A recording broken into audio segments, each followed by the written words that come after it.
This is Greg, the water drop. Now this is Greg when he's cold. He's an ice cube. Now this is Greg when he's back to being warm again, in liquid form.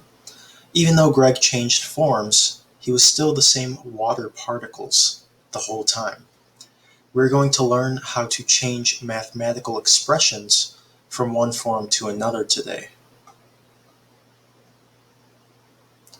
In the first situation, we're going to simplify using the distributive property. Normally, we think about the order of operations, and we do the operation that's inside the parentheses first.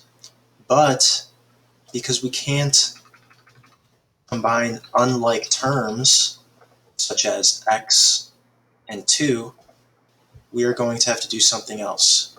We are going to distribute the 4 from outside the parentheses and multiply it by what's inside. Check it out. We take this 4, multiply it by the x. I'll write a little x so we know it's multiplying. And then same 4, we're going to multiply it by the 2. And we take away the parentheses. Okay, 4x is 4 times x. 4 times 2, you should be able to do in your head, is 8, and we keep that plus sign. And voila, we have distributed the 4. You'll have several practice problems like that. Now when we factor, we do the opposite. We think about what was this like before we did the distributive property. And sometimes you don't see the answer right here. So we think about what can we divide both of these numbers by? What can 4x and 8 be divided by? And it's true that we can divide them both by 4. So we take the 4 outside of the parentheses and then divide them. So 4x divided by 4 makes x. 8 divided by 4 makes 2.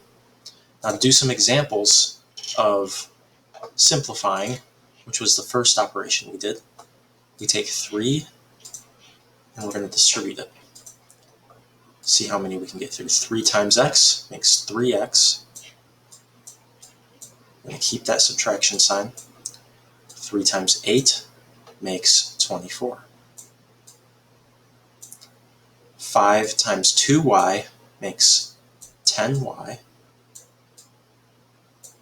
5 times 3, I'm going to keep that negative sign. It's going to make 15. 2 times 3 makes 6. Again, I'm going quickly, but you can pause and rewind as many times as you need to. Keep the plus sign. 2 times 9x is going to make 18x. Now it's your turn.